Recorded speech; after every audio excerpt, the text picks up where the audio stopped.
Hello बच्चों, कैसे हैं आप सभी लोग। आज हम लोग क्लास की स्टार्टिंग एक पुरानी कहानी याद करके करेंगे, जिसमें एक छोटी सी चींटी चीनी का दाना लेकर एक दीवार पर चढ़ने का प्रयास करती है। बच्चों, आप लोगों में से किसने किसने वो कहानी सुनी है और इस कहानी के अंत में क्या होता है, किसी को पता है? बच्चों, सही जवाब। वो चींटी लगातार प्रयास करने से उस दीवार पर चढ़ने में सफल हो जाती है। तो बच्चों, आओ आज हम अपनी इंग्लिश की पेटल्स किताब का पार्ट 1 पढ़ेंगे, डोंट गिव अप, जो कि इसी कहानी से कुछ प्रेरित है। बच्चों, डोंट गिव अप का मतलब होता है हार मत मानो। यह कविता एक प्रेरणा देने वाली कविता है। इस कविता में ये कहा जा रहा है कि हमारे जीवन में भले ही कितनी भी मुसीबतें क्यों ना आ जाएं, कितनी भी कठिनाइयाँ क्यों ना आ जाएं, हमें उन कठिनाइयों, उन मुसीबतों से डर के हार नहीं माननी चाहिए। हमें लगातार प्रयास करते रहना चाहिए। बच्चों, आओ पहले इस कविता की पहली 4 लाइन्स पढ़ के दोहराते हैं। आप लोग भी मेरे साथ इस कविता को गाना। बच्चों, गाकर पढ़ने से कविता आसानी से याद भी हो जाती है और अच्छी भी लगती है। If you keep on going and never stop, you can keep on going, you can make it to the top. बच्चों, इन 4 लाइन्स का अर्थ यह है कि अगर तुम चलते चलोगे और तुम नहीं रुकोगे तो तुम चलते रह सकते हो, तुम पहाड़ की चोटी या पहाड़ के सबसे ऊपर तक पहुंच सकते हो। इस चित्र में देखो, ये बच्चे पहाड़ पर चढ़ने का प्रयास कर रहे हैं। उनको लग रहा है कि पहाड़ पर चढ़ना कितना कठिन काम है, लेकिन अगर यह बच्चे हार ना माने और लगातार प्रयास करते रहें तो एक ना एक दिन ये सभी पहाड़ की चोटी तक जरूर पहुंच जाएंगे। आइए यही 4 लाइन्स फिर से पढ़ते हैं। If you keep on going and never stop, you can keep on going, you can make it to the top. अगर तुम चलते रहोगे और रुकोगे नहीं तो तुम चलते रह सकते हो, ऊंचाई तक पहुंच सकते हो। आओ बच्चों, अब आगे की 4 लाइन्स पढ़ते हैं। तुम लोग भी मेरे साथ गाते हुए दोहराओ। Life is full of mountains, some are big and some are small, but if you don't give up, you can overcome them all.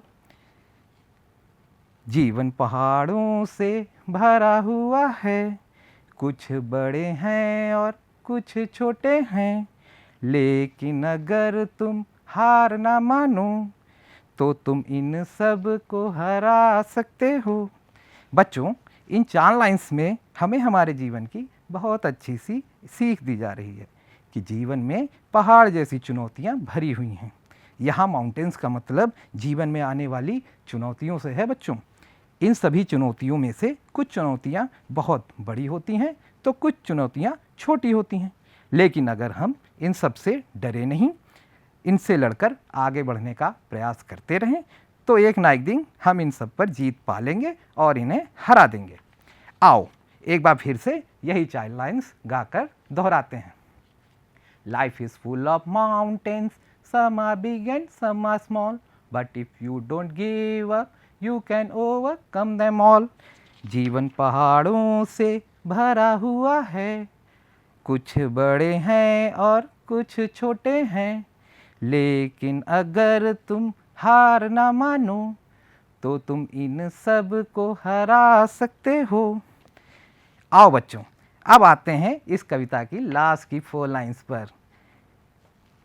तुम लोग भी मेरे साथ जाके दोहराओ। So keep on going, try not to stop. When you keep on going, you can make it to the top. तो चलते चलो, प्रयास करो, रुको नहीं, जब तुम चलते चलोगे तुम ऊंचाई तक पहुंच सकते हो। बच्चों, कविता की अंतिम 4 लाइन्स में हमें बताया गया है कि लगातार चलते रहना चाहिए, प्रयास करते रहना चाहिए, कभी रुकना नहीं चाहिए। जब हम लगातार प्रयास करते रहेंगे तो जीत की बुलंदी पर पहुंच सकते हैं।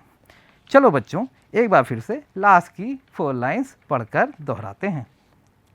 So keep on going, try not to stop. When you keep on going, you can make it to the top. तो चलते चलो, प्रयास करो, रुको नहीं, जब तुम चलते रहोगे तुम ऊंचाई तक पहुंच सकते हो। वाह बच्चों, बहुत अच्छे, हमने कविता पूरी पढ़ ली है। तो चलो बच्चों, अब इस पाठ में आए हुए न्यू वर्ड्स को समझते हैं। यहाँ सबसे पहले दिया गया है वर्ड यानी कि शब्द, फिर उसके बाद प्रोनंसिएशन यानी कि उच्चारण, फिर आती है मीनिंग यानी कि उस वर्ड का अर्थ। पहला वर्ड है कीप ऑन, जारी रखना। दूसरा वर्ड है नेवर, कभी नहीं। तीसरा वर्ड है फुल ऑफ माउंटेन्स, कठिनाइयों से पूर्ण। चौथा वर्ड है गिव अप, प्रयास छोड़ना। पांचवा वर्ड है ओवरकम, सफल होना, काबू पाना। और लास्ट वर्ड है मेक इट, पूरा करना। तो बच्चों, अब बताओ कैसी लगी आप लोगों को ये कविता? बच्चों, अच्छी लगी ना? इस कविता ने हम लोगों को जीवन की एक बहुत अच्छी सी सीख दी है। देखा जाए तो इस कविता के दो अर्थ निकलते हैं। पहला अर्थ है जो शाब्दिक है, इसमें हमको बताया जा रहा है कि पहाड़ पर चढ़ना कितना कठिन काम है, लेकिन अगर हम लगातार प्रयास करते रहें और अपना चलते रहें, रुके नहीं, तो हम एक ना एक दिन पहाड़ पर या ऊंचाई पर पहुंच सकते हैं। कविता का दूसरा समझने वाला अर्थ है बच्चों कि हमारे जीवन में बहुत सी कठिनाइयाँ आती रहती हैं। अगर हम उनसे डर कर और हार कर बैठ जाएंगे तो हम जीवन में कुछ नहीं कर पाएंगे, लेकिन अगर इन चुनौतियों से जूझते हुए हम आगे बढ़ते रहें और उनका समाधान निकालते रहें तो हम सब भी नन्ही चींटी की तरह चुनौतियों को जीतकर सफल हो जाएंगे। जैसा कि कविता का नाम ही है, डोंट गिव अप, कभी हार मत मानो। थैंक यू बच्चों।